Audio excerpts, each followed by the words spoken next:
Well, by now everyone knows about the Kentucky Derby horse race controversy that's going on now. The winner, who's who's one of Buffett's horses, failed a drug test. Now we all know where this is going to go. The new controversy in sports. We know that's happening. But guess who had to weigh in on it? The asshole Donald Trump.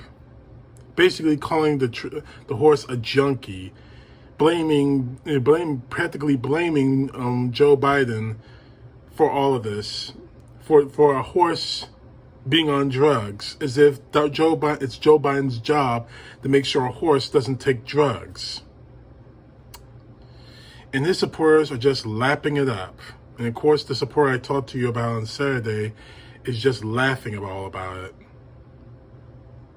It just reinforces the fact that we are living in a cult. Donald Trump supporters just don't want to accept the fact that he lost the election. And I'm about to read you something from John Pavlovitz.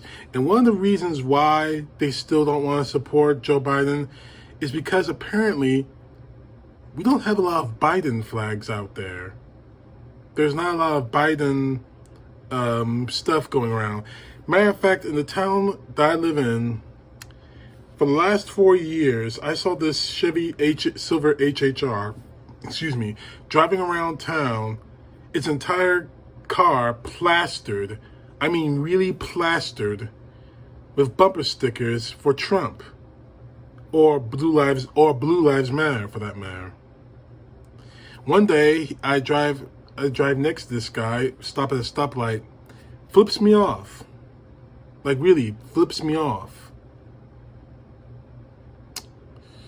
So you're saying that Biden doesn't have a lot of support because he doesn't have a lot of flags plastered everywhere?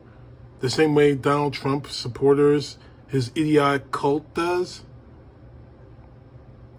Here's the explanation why. Again, this is coming from John Pavlovitz. I was talking to a coworker today. Okay, well, technically I was arguing with an anonymous Twitter troll, but hey, that is work, right? As Patriot 45 Freedom Guy launched a fierce barrage of 280-character word salvos at me about how disgraceful the Democrats are and what a hero Donald Trump is, he declared himself a proud member of the silent majority, which was an oxymoronic exercise in irony, since 45 supporters are both patiently insufferable, and their guy lost by 7 million votes. Maybe I'm just getting distracted with semantics here. As my American Eagle avatar, our Ed friend, attempted to give his disgraced orange messiah credit for the rollout of the vaccine that he reported refused to order while in office for a virus he continually denied, a vaccine my new friend vows will never take, he tried to convince me that President Biden wasn't fairly elected, and the proof is in the lack of merch, as in merchandise. Nobody ever likes Biden, he told me. I still see Trump flags, hats, and tattoos everywhere around town. I don't see Joe Biden's face anywhere. And he's not going to, because it's nothing to do with politics and everything to do with adulthood. 81 million of us elected a president. We didn't erect a golden calf. I voted for Joe Biden because I wanted an intelligent, qualified, compassionate adult making important decisions about complicated issues. Not because I lacked a cult leader to define me and give me purpose and fill the holes in my existence. I wasn't desperately seeking insecure, needy doppelganger God made in my own image, who I could worship and live vicariously through and find fulfillment in. I just want a well-adjusted human who wasn't going to covered with delusional pillow makers, tweet midnight racist rants, peddle deadly fake cures, speak in fast food slogans, and plan violent insurrections.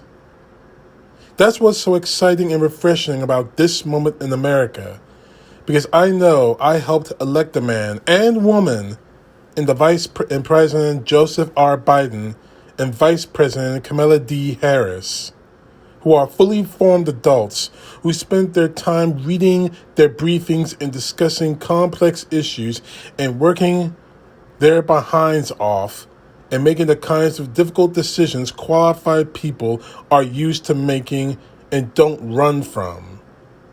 They've constructed a diverse administration where bright expertise, experienced people whose disparate complexion represents the vast breadth of this nation, and they're quietly and diligently getting stuff done. And I don't need to love everything they do. I'm not required to fall in lockstep with this president, and I'm not a minor sycophant to him. I know his party isn't here to false prostrate before him in blind adoration, which is why they wouldn't throw his Democrat critics into the volcano the way Republicans do Liz Cheney, Mitt Romney, and anyone else who dares question the mechanical fits of their outvoted, barely illiterate deity. It's the same reason that this nation isn't covered in Biden swag right now. Because politics isn't our religion, and because we find meaning in our own existence. I do think Biden is doing an amazing job, though a lot of his policies could be better. But I don't have a flag with his name on it, or on the back of my car, because he's my president, not my savior, and because I'm a rational adult human being who doesn't need a stranger to give me identity. No matter what President Biden does, I'll never be compelled to slap his face on my bumper or on my left pectoral muscle, because I was never a gaping hole in my life that he was ever going to fill.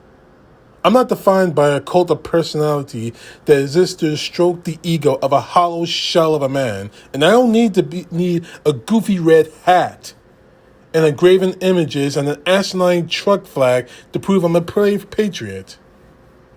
I've always shown my love for my country and its people by voting for a mature, stable, and sincere throughout, though inherently flawed, human being who doesn't seek attention like it was oxygen or water. He doesn't need my worship to survive, and he doesn't complete me. That's how we're making America good again. See, again, I support Joe Biden. There are things that he could be doing right and better or right, but I support him. I don't worship the son of a bitch. You Trump supporters, well, I shouldn't even call you supporters. You Trump cultists worship the bastard. This past political committee, CPAC, you guys had a golden statue of him. And I saw photos of you worshiping the son of a bitch. Getting on your knees, literally worshiping him. It's better if you did a reenactment of the Ten Commandments at Mount Sinai when the Israelites were worshiping the golden calf. I respect my president. I do criticize him if he goes the wrong way. If I feel he goes the wrong way.